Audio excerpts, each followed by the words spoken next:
Ooh, what's up, everybody? My name is OMG, WTF, LOL, FTW, BRB. Welcome back to more WWE vs. TEW, the weekly series where we take the events and shows that the WWE runs, book them in the game to see just how well the WWE does against TEW, or if Total Extreme Wrestling will be the company to bring the WWE down to its knees. Today we're booking the July 30th edition of Monday Night Raw. We're still a week behind as I try to catch up, but doing a not so great job. Kind of taking my time as well. I got an Invasion episode up, so that was kind of my prime directive there. I'll try to get, this previous week up as fast as I can and maybe get the next week started here as soon as I can before I move on to start writing Nitro, because I've already got most of the matches booked in. Nonetheless, before we move on, I would like to apologize to anybody, or to anybody and everybody, I guess. If you guys hear any background noise, that's my bad, I guess. The second I decided to start recording, people decided to show up, so if you hear any background noise, it happens.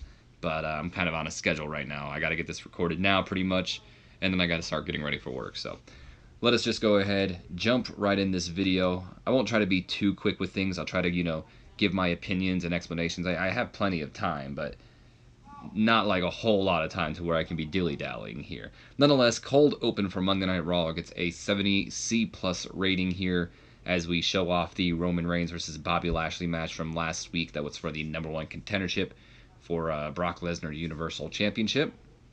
Roman Reigns, of course, winning that match.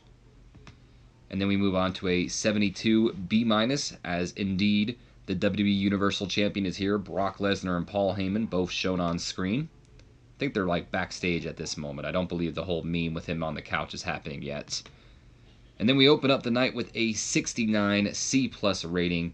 Roman Reigns comes out. He calls out Brock Lesnar, but instead of getting Brock Lesnar, he gets Paul Heyman.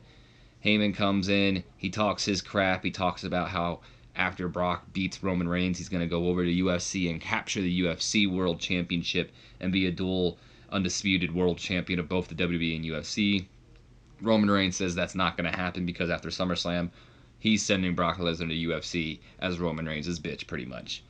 This went ahead and got the crowd hotter, advanced the Roman Reigns Brock Lesnar storyline, which I just made the, that Brock's Ultimatum storyline that we started back at, I think it was Money in the Bank, or I'm honestly not sure what the last pay-per-view was. It was some pay-per-view. I don't think it was Money in the Bank, because it was like Extreme Rules or something like that, because I know Kevin Owens got tossed off the steel cage.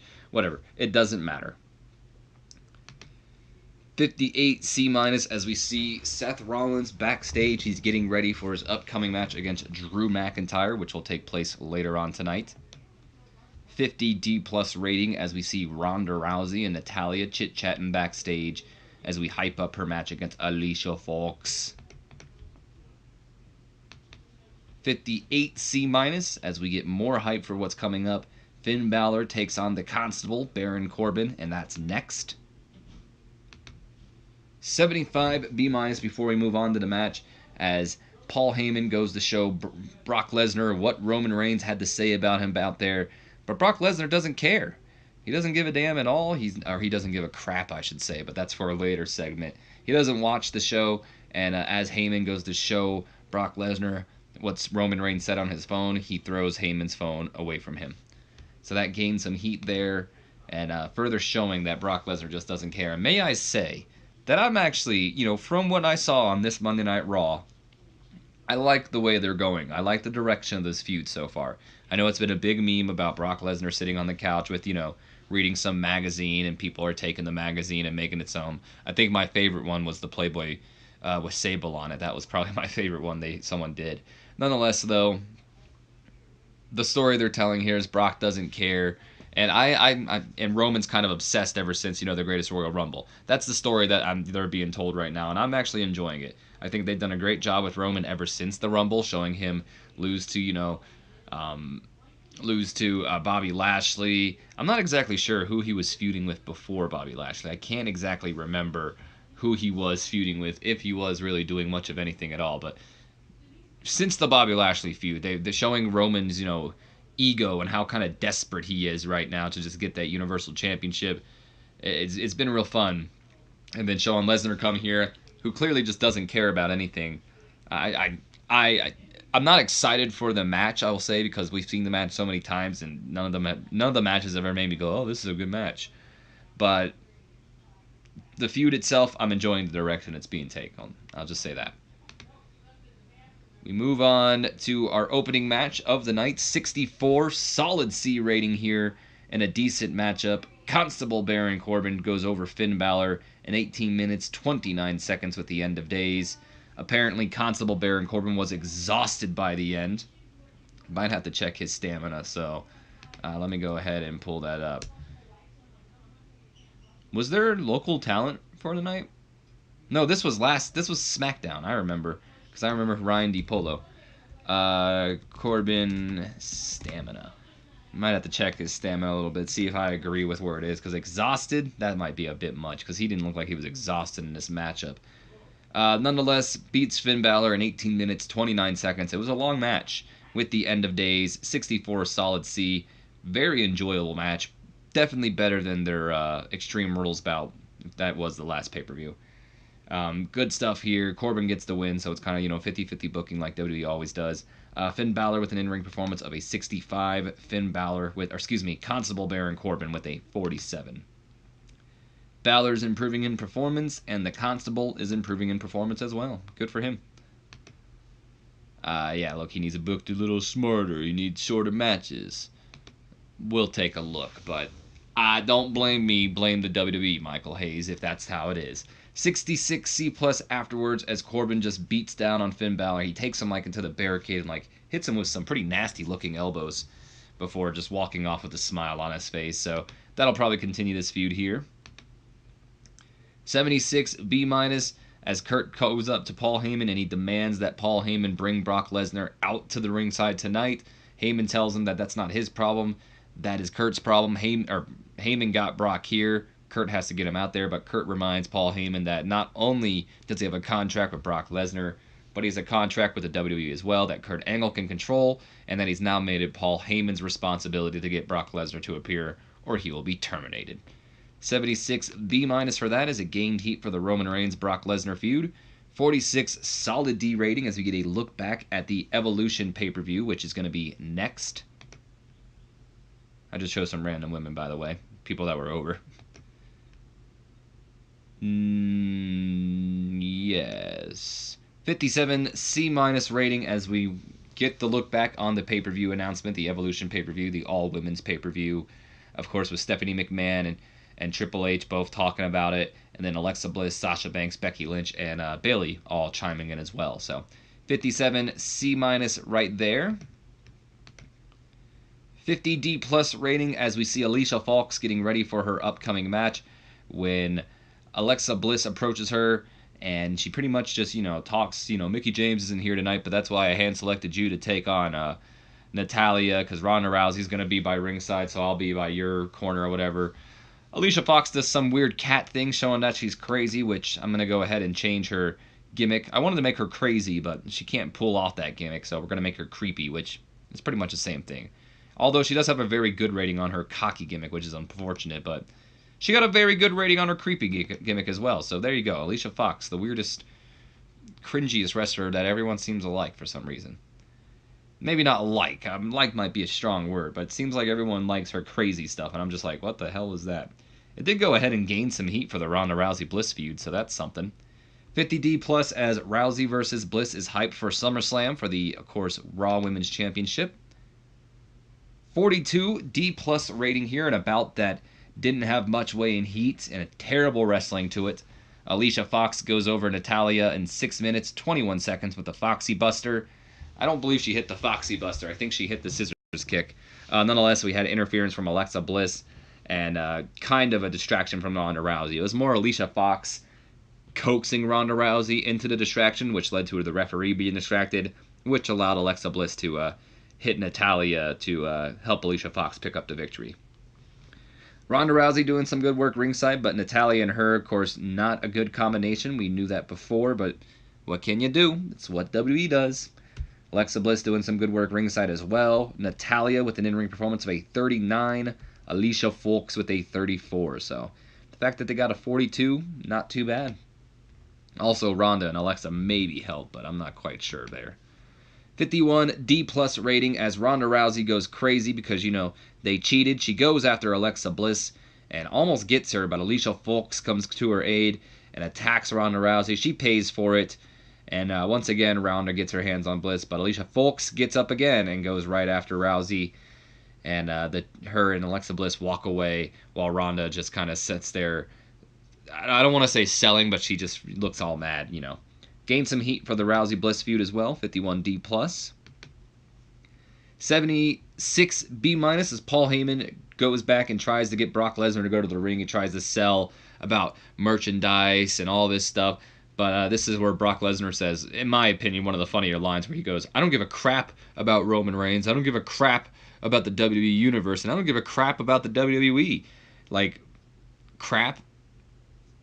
I don't know. It's just, never heard someone say, I don't give a crap. Like, I know he can't curse, but we've heard him say worse, I don't give a damn about your kids, So he could have said, I don't give a damn, Like, he said that exactly to Heath Slater. I don't give a damn about your kids. But, whatever. 76 B- as Brock Lesnar doesn't give a crap. 46 solid D rating as we get some hype for what's still to come tonight. Rollins taking on Drew McIntyre. Sasha Banks and Bayley taking on the Riot Squad. Jinder Mahal battling Braun Strowman. All still to come tonight. Yes. 54 C- rating as Ronda Rousey pleased the Kurt Angle saying that she wants a match. Give her a match next week. She doesn't want to wait to SummerSlam because she'll just get suspended again. So Kurt Angle goes ahead and does that and books Ronda Rousey's first ever match on Monday Night Raw.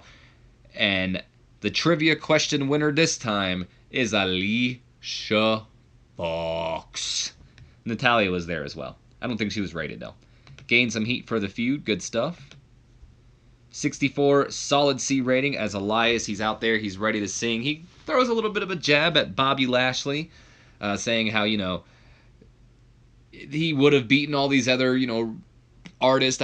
Post Malone was one of them, who I only know because of iDubbbz. And some other artists that I can't remember off the top of my head. But says that he could have beaten all of them if it wasn't for Bobby Lashley interrupting him. He goes to start singing, of course. He sings for a bit, I believe, before Bobby Lashley interrupts him again. Lashley comes down, and Elias thinks that Lashley wants to sing with him. So he coaxes Bobby Lashley pretty much to sing with him. I honestly don't remember the song. I didn't know the song when they started singing it. I don't know it now, and I don't think Bobby Lashley knew it either because he didn't know the words. Didn't know the words. So they sing. Elias smashes the guitar on him. And he yells at Lashley for pretty much trying to steal his spotlight. I like how Corey Graves and them tried to cover it up and was like, oh, no, Elias must have hit him because he ruined his performance or something, So it was good stuff. It did get the crowd hotter, and it did go ahead and start our new feud between Bobby Lashley and Elias now. So kind of a step down for Bobby, but a little bit of a step up for my boy Elias. 74 B- as Kevin Owens catches up with the Constable backstage, and he's worried about a potential cash-in. He's worried that, if Brock Lesnar goes out there, that Braun Strowman could potentially cash in the Money in the Bank briefcase, and that shouldn't be allowed. Braun Strowman, it should be held up for now until SummerSlam. Corbin lets Owens know that Brock is Kurt's problem, and he don't have time for that pretty much. So he walks away. Gained heat for the Corbin Balor feud because Kevin Owens pretty much started it by congratulating him, like, oh, good job with your win tonight, pretty much. So there you have that. 74 B- rating there. 69 C+ rating as we get hype for Braun Strowman versus Jinder Mahal. Oh, no, we get a look back, not hype, a look back on how we got to Braun Strowman versus Jinder Mahal. So just showing off, the hippie stuff from last week as Jinder tried to get Braun to say Shanti, but instead he said, get these hands, and beat down on Sunil Singh and, well, Jinder. Come on, I pressed the button, didn't I? I guess I didn't. Let's try it again. There we go. 60 solid C rating for our next matchup. This is actually pretty good considering it's pretty short. In an extremely short matchup, Jinder Mahal does indeed go over Braun Strowman in 1 minute 42 seconds after Braun Strowman was counted out fighting Kevin Owens at ringside. Kind of. Although I've never seen that. So that I've never seen that description. So it's always cool to me to see things in TEW I haven't seen before. So what really happened here is Braun Strowman was beaten down on Jinder. I don't really even think there was much contact at all, though. I think Jinder was trying to avoid him. When you can see Kevin Owens kind of sneaking in the background with the Money in the Bank briefcase in hand, trying to steal it away from Braun. Braun catches wind of it and goes after Kevin, which of course gets him counted out. Sunil Singh doing some good work ringside, color commentary helping. Braun Strowman with an in-ring performance of a 76. Jinder Mahal with a 52. It did go ahead and lose some heat for the feud between him and Owens, though. Afterwards, though, a 78 solid B rating as Braun Strowman goes running after Jinder Mahal. Mahal, smartly gets out of the ring. Ain't gonna have that. Gets out of the ring for Braun to get there, and he goes into the audience because he ain't having that. He ain't getting those hands. As Braun just kind of stands tall in the ring, begging him, daring him to get back in the ring. So 78 solid B for that. That's probably better than it should have been. 70 C plus rating as the Constable. Baron Corbin comes backstage into Kurt Angle's locker room and he says, she wants to talk to you. And Kurt, of course, is like, who? And Baron Corbin's like, you know who. He goes ahead and talks to Stephanie. They go back and forth. We're not really sure what they're talking about. We'll find out in just a few. But it's not good news for Kurt because he doesn't agree with it, but it's happening. 100 A star for Big Break John. Thank you as always, Big Break John. Always coming through. 45 solid D. You know what? SummerSlam build here, and we haven't seen any John Cena. Makes me wonder, is he going to miss SummerSlam? Anyway, 45 solid D rating here as we get more hype for still what's to come tonight. Seth Rollins taking on Drew McIntyre, and Sasha Banks and Bayley taking on the Riot Squad. They featured Ruby Riott for some reason in here, which made me think she was returning, but she didn't return, but she was featured for some reason right there. 52 D plus rating as backstage we see a whole slew of workers, Heath Slater and Rhino, Kurt Hawkins and Zack Ryder, which I'll admit was kind of interesting to me. Connor and Victor, and Mike Kanellis was there as well, but unfortunately I wasn't able to fit him in with everybody in this angle. And Mojo Rawley comes in, he talks about how they're all complacent and how he's put them all in his place. He put No Way Jose in his place. He put Tyler Breeze in his place, and then he even gets in Zack Ryder's place and says he gets in Zack Ryder's face and says that he put him in his place. Bobby Roode confronts him. The two kind of brawl backstage for a bit before they're separated. And there's a kind of an interesting thing here because Mike Kanellis was actually in the background with his cell phone recording all that's going on. So we can kind of see the fight from his perspective as well, which I thought was interesting. Apparently the Ascension still using subtle hints for a heel turn. Not sure if that's something that's happening, but whatever. It did go ahead and lose heat for the Mojo Bobby Roode feud, though, which is unfortunate. But whatever. It's an undercard feud anyway. 39 D- rating segment here as the AOP. This is kind of one of those weird segments which is like in between the match, or this is kind of before the match even was, started. They kind of warned Titus Worldwide and the rest of the tag team division. Typical AOP promo, which isn't saying much because I haven't talked too much, but it's what you would expect when you hear about it. Just the warning. They're the authors of pain. Don't step in their way because destruction's coming your way or whatever. Oh boy, this match sucked. This is 205 Live bad. 35 E+ rating in an extremely short matchup. Apollo Crews goes over Akam in 2 minutes 19 seconds with a surprise roll-up. Titus O'Neil doing some good work ringside. Akam, though, really off his game. Razor did some good work ringside. Did cool the crowd. Apollo with an in-ring performance of a 40. Akam with a 36. Why do they do so bad? Mind you, Akam was really off his game, so he could do better, apparently. 57 C- as we get a little bit of a promo from Drew McIntyre and Dolph Ziggler. I don't even think this is a promo. Never mind. Mistook. Should probably read my titles before going on about it. McIntyre's just getting ready for his matchup against Seth Rollins with Dolph Ziggler just kind of standing in the background. 50 D+ rating as we get a recap, or not a recap, but a hype up for next week's matchup between Ronda Rousey and Alicia Fox. Ronda Rousey's first ever match ever on Monday Night Raw. 59 C rated, solid C rating as we get a hype for Rollins versus Ziggler apparently, because I forgot the R. Rollins versus Ziggler at SummerSlam. Before jumping into our matchup here, 69 C+ rating and a decent matchup. Seth Rollins goes over Drew McIntyre in 7 minutes, 51 seconds after Drew Mac was disqualified when Dolph Ziggler ran and attacked Seth Rollins. So Rollins hits the curb stomp. Looks like he's going to win. Ziggler comes in and prevents it from happening, going after him before he can get the official pin. Ziggler doing some good work ringside. Graves and Coachman have good chemistry. We knew that. This match got the crowd hotter. Seth Rollins had an in-ring performance of a 66, 10 points better than Drew McIntyre's 56. No worker improvements this time around.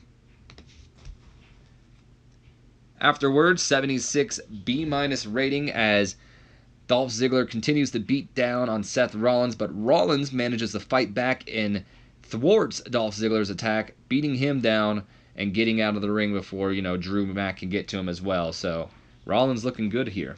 Gained some heat for the feud as well. 75 B- as we get a recap of the whole Brock Lesnar situation that's been taking place throughout the night between, Paul Heyman trying to get him to come out but not being able to, stuff like that. Roman Reigns, his promo. 64 solid C as Kurt Angle and the Constable Baron Corbin joined Roman Reigns backstage and let him know that he has to be escorted out of the arena per demand from Stephanie McMahon. Roman Reigns, he's not too happy. He looks at Kurt, says, "When's this all going to stop, man? You used to be in my position. Like, you know what I'm going through right now." And Kurt just can't say anything. He's just like, "You know what? You're right, but what do you expect me to do?" Roman goes ahead and leaves. Corbin kind of mocks him and gets punched in the face for it. But Roman Reigns is indeed escorted out of the arena. Did lose heat for the feud as well, which is unfortunate. Solid 60 rated C here as Charlie Caruso is out there with the B team. She's ready to interview them. They don't get interviewed for long before the Deleters of Worlds interrupt them, and they come out.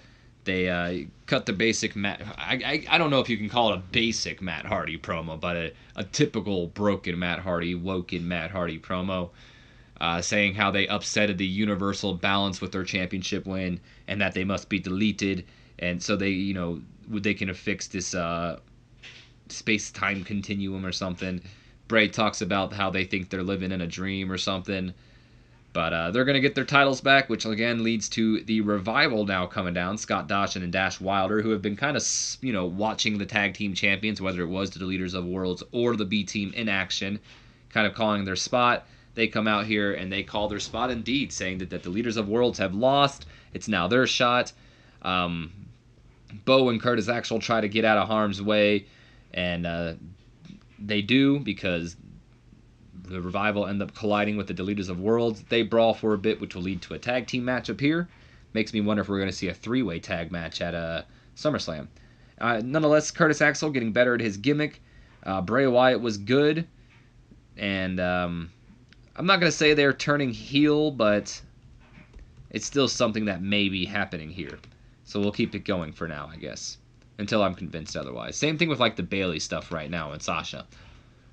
Even though they got a new team name, and I'm pretty sure that they're not going to be turning heel. 56 C- rating here, and about that had decent wrestling, but not much weighing heat. The Revival. Scott Dawson and Dash Wilder indeed go over to the Leaders of Worlds in 5 minutes 50 seconds after Scott Dawson defeated Bray Wyatt with the Shatter Machine. So, pretty decisive victory, I'd say. So, there wasn't really no tainted means here. The Revival picks up the victory fair and square.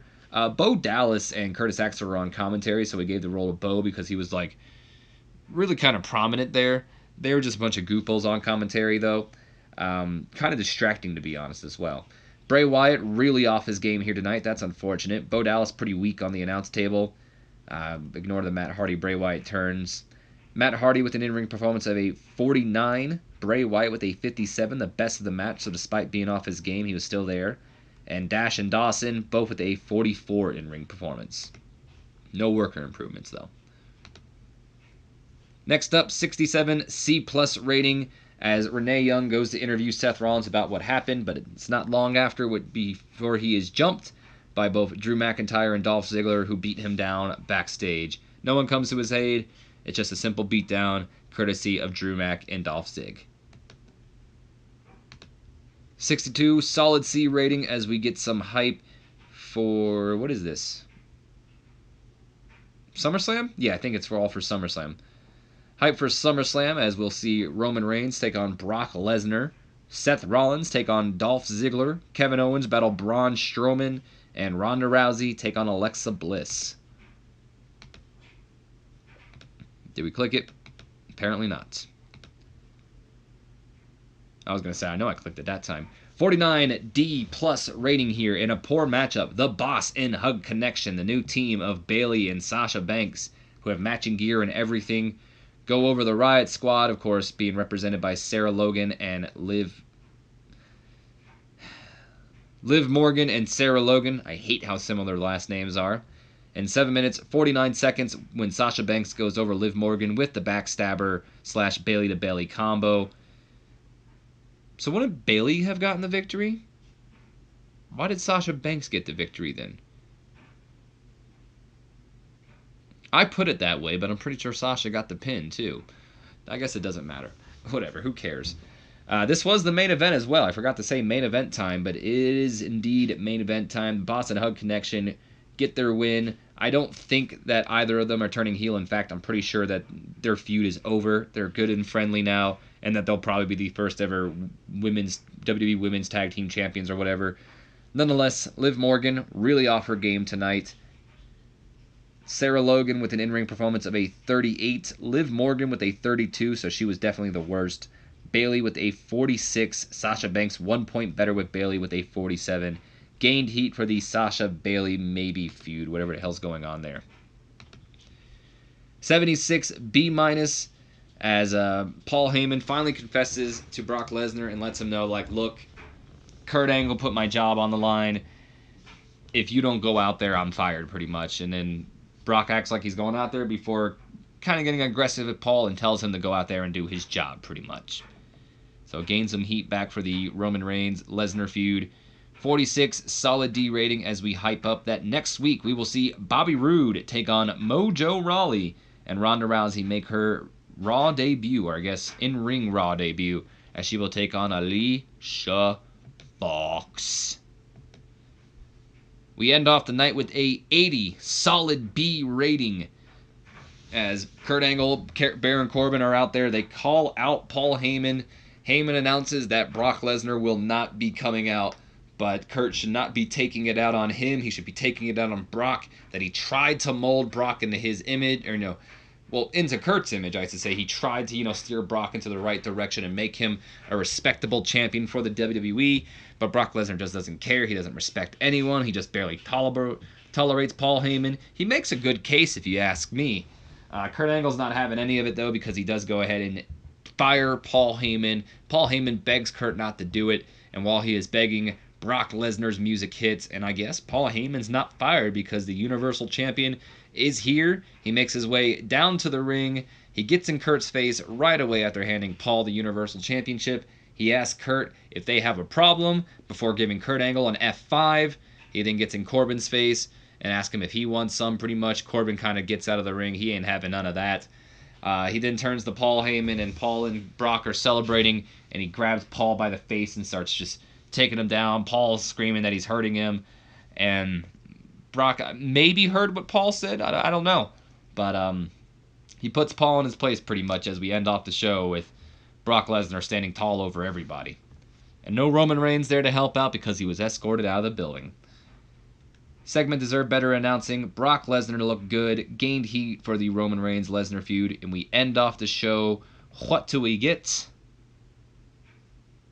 I was going to say, what do we get? We get a 79 solid B rating here. I can agree with that rating, considering Brock was there. 27 regions we increased our popularity in, so all in all, strong Raw. Good stuff altogether. Like I said, I'm enjoying the build right now for the Brock Lesnar and Roman Reigns feud. I enjoy how desperate Roman Reigns has gotten, and you can kind of see how, he's just, it's all about, him being screwed over and him getting to Brock Lesnar, and how he's just tired of it all. I'm enjoying that. I'm enjoying the Dolph Ziggler, Drew McIntyre stuff with Seth Rollins, the Mojo Rawley, Bobby Roode feud. Although a bit of a step down for Bobby Roode, I think. I still think it's going in a good direction. I think there was a strong Raw. Altogether, I think Raw is doing a good job building up for their portion of the pay-per-view. In fact, I think SummerSlam's doing a very good, or not SummerSlam, SmackDown's doing a good job of booking for SummerSlam as well, because all in all, WWE's doing a pretty good stuff right now. I'm enjoying the content going on both shows as of right now. Now, granted, I haven't watched SmackDown from last week, so it could bomb for all I know. But from what I've seen so far, it's good stuff. Anyway, though, that is going to be the end of this video. I hope you guys have enjoyed. If you have, do me a favor. Leave me a comment, like, subscribe if you haven't already. And as always, my name has been OMGWTF, LOL to WBRB. Don't forget to share this video with your friends, Facebooks, Twitters, Instagrams. I don't give a damn. Anyone you feel who would enjoy my content, make sure to give them a share. So maybe help your boy get some new subscribers up in this bitch. As always, check out some of my buddies. I highly recommend ZachManziNVO over on Twitch. Very active. He's been watching like replays of ECW and Thunder over there while playing like an old wrestling game called Legends of it's not Legends of WrestleMania. It's like Legends or something. It's a great game. I actually own the first and the second one. I think it's like the Showtimes of Wrestling or something. Great stuff. Legends of Wrestling. I don't know. Check him out. And Raging Yoshi, of course, over here on YouTube. That is going to be the end of this, though. I will see you guys for SmackDown. I'll try to have that up and 205 up as soon as I can. But until then, have a good day.